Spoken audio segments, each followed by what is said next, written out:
To One Roof Chicago and another episode of Building Communities, creating intergenerational community in the Bronzeville neighborhood of Chicago's historic South Side. We're honored today on the occasion of this being Pride Month and all the activities that are happening around the city. We've got someone who I hold in high esteem, and that is Miss Betty Akins, who runs the Center on Cottage Grove, which is an extension of the Center on Halsted. But I was talking to Betty a couple of weeks ago, and I said, it's time. Let's come in here, get you in here, and let's share with everybody what's happening on at the wonderful Center on Cottage Grove. I'm over there more and more these days because more and more good things continue to happen over there. And we thank Betty in large part for what's going on there. So Betty, welcome to Building Communities. Thank you so much for being here. I'm very happy to be a part of this and to be able to just tell everyone how things are going at the Center on Cottage Grove. Great, great. So my first question is, who is Betty Akins? I ask myself that question every morning sometimes. Who is Betty Akins? Betty Akins is someone who is very committed to the community. Especially my community where I grew up on the southeast side of Chicago, not too far from the White Castles. All right. and I just grew up just being in a tight community, understanding more and more about the history of that area, and seeing how there are so many things that has happened in that community that has passed people by, especially economically. And I just had an interest, a desire to want to help the community be more resilient because I've seen so many things pass by. Economic opportunities, disinvestment has just ravaged the area. So when this opportunity came up, I took a chance, went for it, and I'm there at Cottage Grove right now. And we're glad you're there. We're glad you're there. Yeah, yeah. I've seen some really exciting programs happening out of the Center on Cottage Grove, and thank you for that. Thank you for being a part of it too. Yeah. So, what brought you to the Center on Halsted? Years ago, I was actually brought to Center on Halsted by someone who was doing a study on people who were in their 50s and living with HIV. That was Serena Worthington. And it was for about a year. I believe that was in 2009 or 2010. And it was my job to get the information out that we were doing this study. And people were coming in and just talking about their experience and how they were living, people who were 50 and over. So I did that for a year, and that was a beautiful experience to hear those stories. Yeah. So so that was my first time at Cottage at Center on Halsted. Yeah. And then several years later, I had left one job that I was at. I was ready to make a career change, and there was a posting of that the Center on Halsted was going to open a satellite space on 63rd and Cottage Grove. And I said, well, that sounds really good. Yeah, right. Up In the my neighborhood. in the right? neighborhood, and something where at that point I learned what my purpose was, and it was to make the community more resilient, and that's something that I say all the time. Yeah, yeah. That's such a historic area too. It is. You know, and it just brings back memories for me. You know, back to the 60s. That block was a hangout spot for me because there was a bookstore there, Ellis's Bookstore. It was the black bookstore in Chicago. And a guy named Curtis Ellis, you know, ran that bookstore. And you'd go over there and you just hang out all day. And he'd be playing recordings of speeches, you know, of incredible people. And he'd tell you, I've got this new book in. And if there's a group of us, he'd say, but let me tell you, be careful. Don't read it, because you might learn something. And so it was just, you know, so good to know that probably one of the only businesses for a long time that kept that 63rd and Cottage Grove area alive and pumping was Daly's Restaurant. You know, and I'm glad that they're still there. I am too. But to cross the street and come over there where Ellis's bookstore used to be and see that the Center on Cottage Grove is there and it's serving my community in more ways than you could imagine. You know, it's such a wonderful thing. That's great. That's great, and it's wonderful to hear about the history of that area. Yeah. The more I hear about it, I'm learning so much every day about how it was. Well, with you talking about Ellis's Bookstore, that it was a core of like Black Revolution. That's right. In that area. That's right. And Black art. Yes. And also, you know, we're finding out about the, or at least I'm finding out about the history of LGBTQ, Black LGBTQ being there. Being right there in that area. And That's the right. entertainment area that it yeah. was. It feels like the perfect accident. Yeah. That it gets opened up. That Yeah. here on 63rd and Cottage Grove, we have a satellite of Center on Halsted. Center on Halsted. Right just and you're talking about resilience, just bringing things back, you know, and putting them where they ought to be, Yes. you know, and making it so positive, Yes. you know, and so welcoming for just all of us. Yes. That is that's great stuff. Yeah, and that's what we try to do. We do want to make it a welcoming spot for everyone. We say that the Center on Cottage Grove is a community center that is LGBTQ affirming. Yes, we do focus on LGBTQ population. You know, making sure that it's a safe space. Making sure that people get the resources, housing, especially for transgender people, legal services, as you know. Yes. That's very important. And the HIV testing that we have every Thursday there.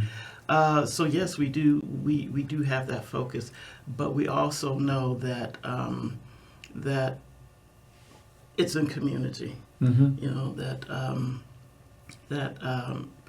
what is going on in the community affects everyone. Absolutely. And if they need help, and I do say at least be LGBTQ affirming. Exactly. Know that you're coming in here. Know where you're going. Know where you're going. And we'll do our best to help you out. Definitely make sure that you're in a safe, comfortable space. Yeah, well, One Roof Chicago certainly regards you as a critical and fantastic partner in that respect as well. Yeah. So, talk to us about some of the programs, past, present, and future, that have happened there. I've been to, in recent months, a couple of great art exhibits and things, and just so much happening. And I'm struck by, when you walk in the door, there's this information table right there in front of you, and it's just strewn with so much incredible and valuable information, that anybody off the street can come in and there's something there for you. Yes, and they do. And they do. And they do. One of the things is that the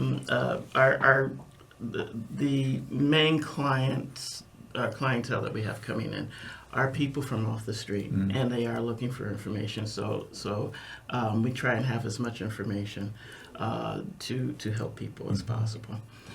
So the things that we've had in the past, and I'm going to bring this up first because it's coming up soon, is that we had a jazz brunch that happened last year, and that's coming back in July. Wonderful. July 26th, I'm sorry, July 27th. And we're going to have the band Sonic Healing coming in. They were there last time, and we all had a great time. So it's going to be actually a jazz lunch.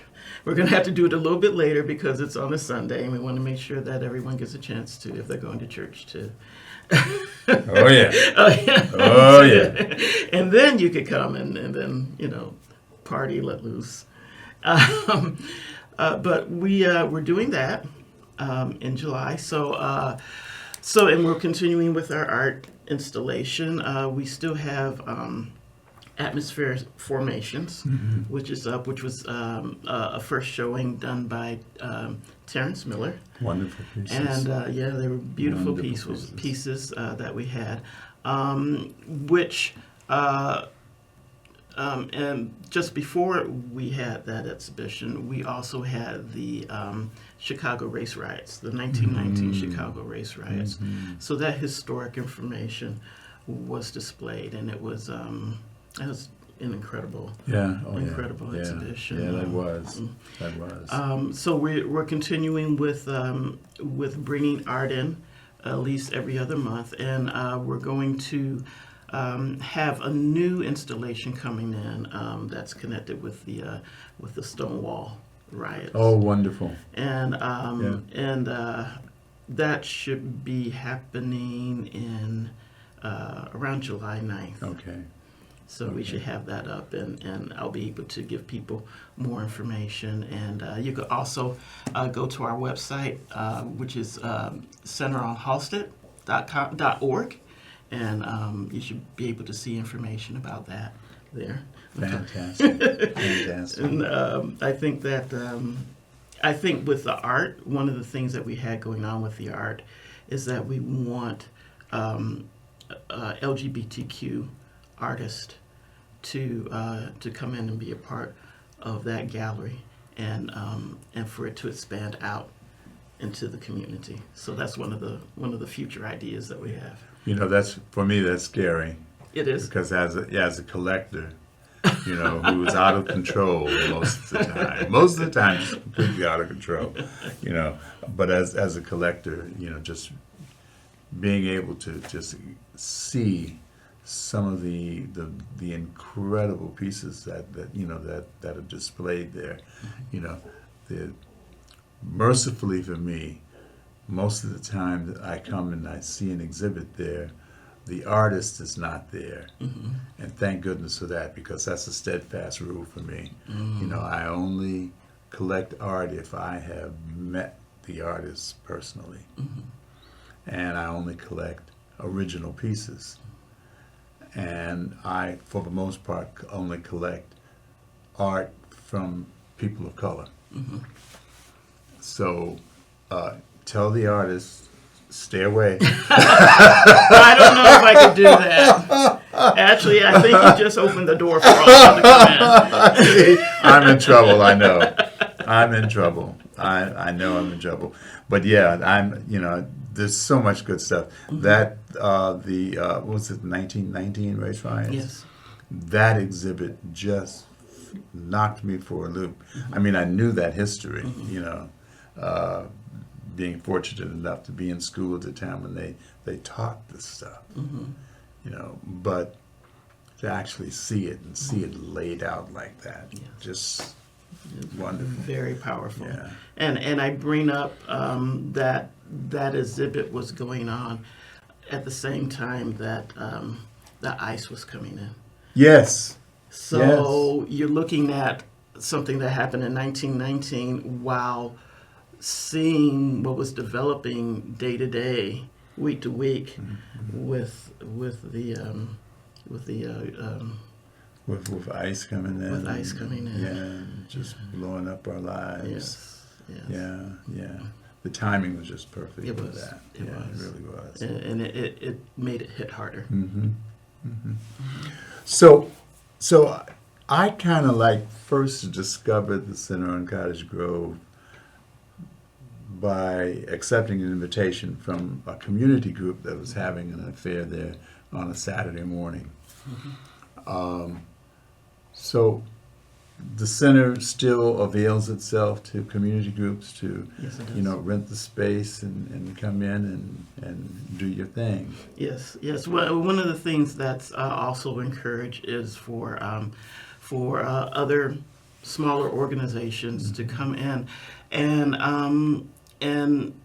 develop their ideas, their community, their thoughts, their art, and so yes, we are open to renting the space, and it's depending on the size of the groups. You know, we usually don't like to charge a whole lot with smaller organizations coming in. So I think that it's a place that generates where maybe newer groups who want to come in and start out, that they don't feel the pressure of having to pay hundreds of dollars for an hour. Okay, exactly. And so yeah, definitely. I think that's a good space. Another thing that we would like for that space to be is something where it could be a learning space, and if people would like to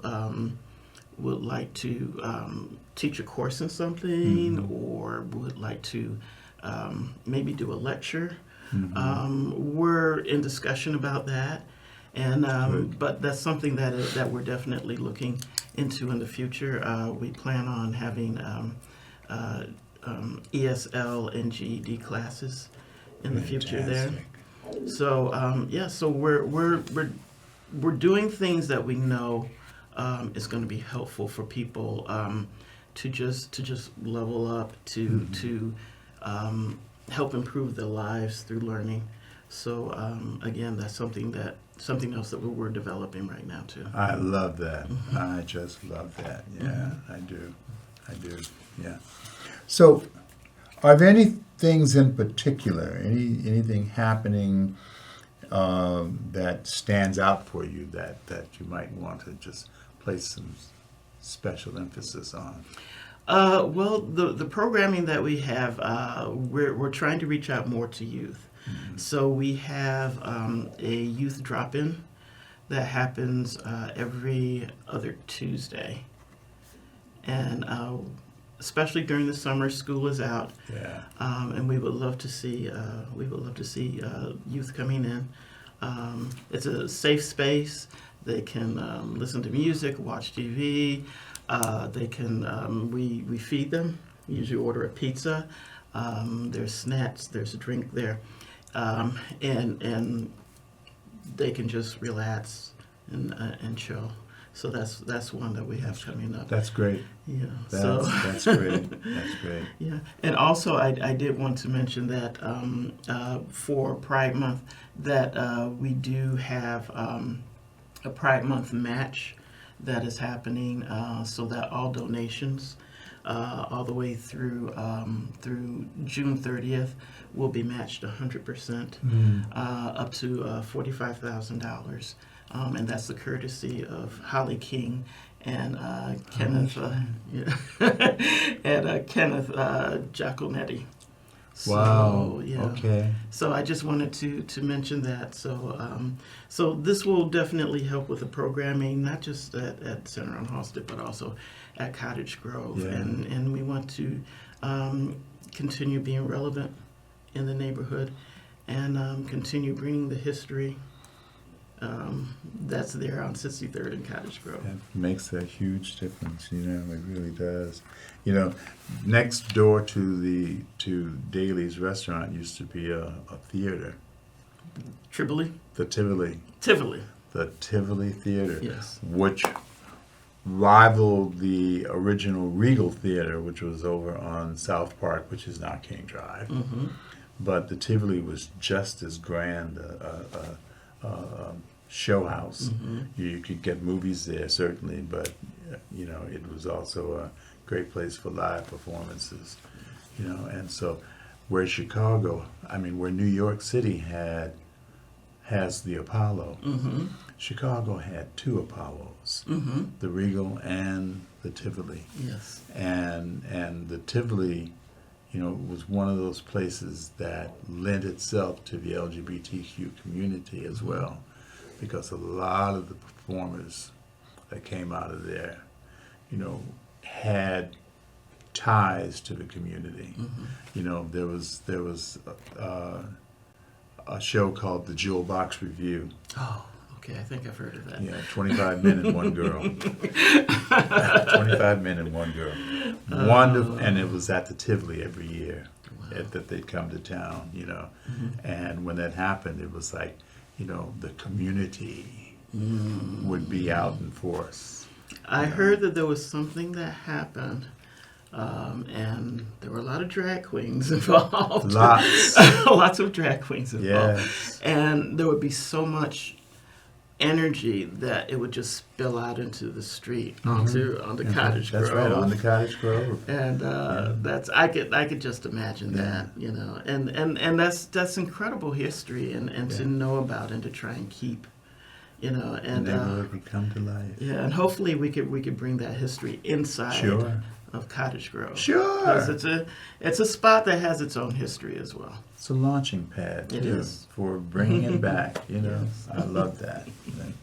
We've been talking with Betty Akins of the Center on Cottage Grove, which is a satellite for the Center on Halsted, but is in and of its own self, a powerful beacon in the Southside community.